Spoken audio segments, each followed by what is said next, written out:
की। ये मेरे राइट हैंड में शहजाद चिश्ती मौजूद है। अगर आज से 40 साल पहले पाकपतन में शहजाद के साथ कोई वाकया पेश आया हो, पूछने वाले शहजाद से पूछे, शहजाद जब वाकया पेश आया रॉन्ग साइड पे कौन सा, गलती किसकी थी? हम ये पूछ लेते हैं ना कि रॉन्ग साइड पे कौन है, गलती किसकी है। शहजाद तो ये कहेगा ना गलती फलाने आदमी की थी, वो कहेगा नहीं हमने सुना आपकी थी, ये कहेगा फलाने की थी, वो कहेगा नहीं आपकी थी। एट दी एंड वो कहेगा बहस ना करो, मुझे ये बताओ क्या तुम्हारे पास इस बात का कोई गवाह मौजूद है जो तुम्हारे हक में गवाही दे सके? शहजाद कहेगा हाँ एक बंदा मौजूद है। वो पूछेगा कौन? तो शहजाद मेरी जात को गवाह के तौर पर पेश कर देगा।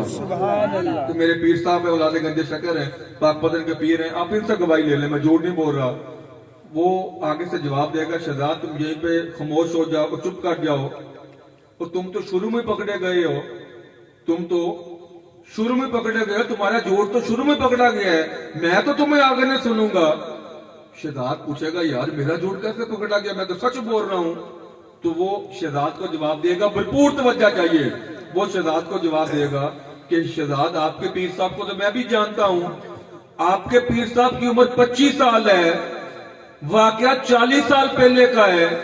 पीर साहब की उम्र 25 साल, वाकया 40 साल पहले का।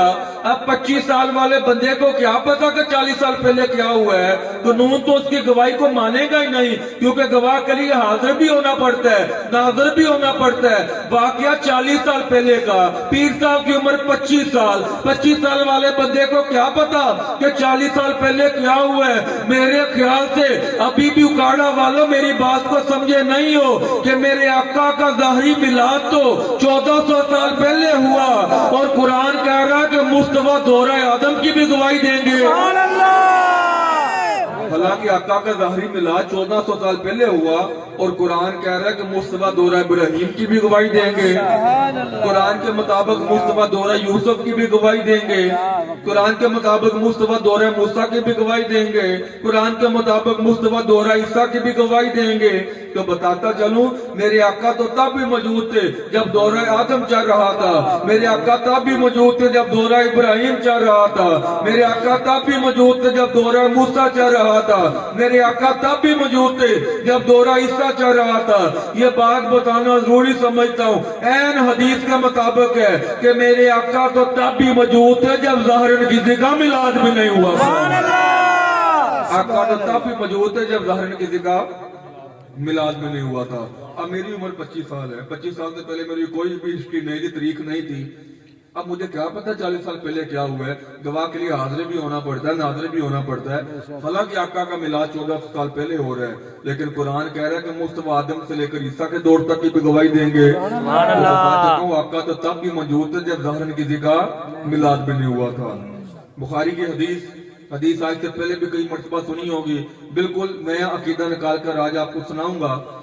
बुखारी में मौजूद है, जब जहाज का हुक्म हुआ, हजूर ने अपने सारे सहाबियों को माल का हुक्म लगाया। हजूर के सारे सहाबी कुछ ना कुछ माल लेके हजूर की बारगाह में हाजिर हो गए। जब सैयदना सदीक अकबर की बारी आई ना, तो हजूर ने ये नहीं फरमाया कि सदीक मेरे लिए क्या लेके आए हो, ये नहीं फरमाया क्या लेके आए हो, बल्कि क्या फरमाया सदीक अकबर घर में क्या छोड़ के आए हो, घर में क्या छोड़ के आए हो। जब हजूर ने पूछा ना सदीक घर में क्या छोड़ के आए हो, तो जवाब मिला या रसूल अल्लाह घर में अल्लाह और उसका रसूल छोड़ के आया हूँ, उसका रसूल छोड़ के आया हूँ।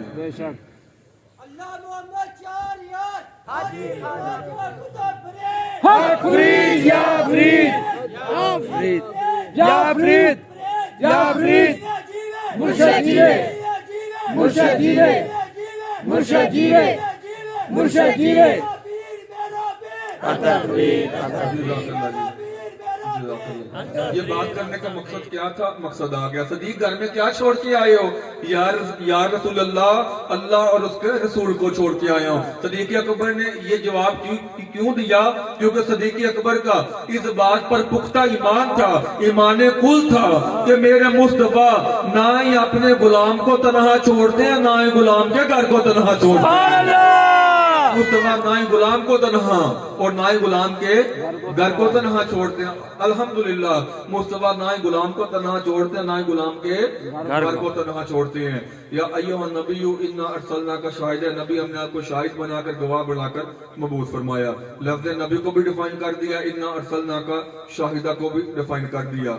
हजूर के में गैब पर भी बात कर डाली और कुरान से ये भी साबित कर दिया कि मेरे मुस्तफा हाजिर भी हैं और साथ में नाज़िल भी हैं। अब जाते जाते जद्दे आला का एक वाकया, उसके बाद इजाजत। लेकिन वाकये से पहले एक पॉइंट गोश्तदार करूंगा।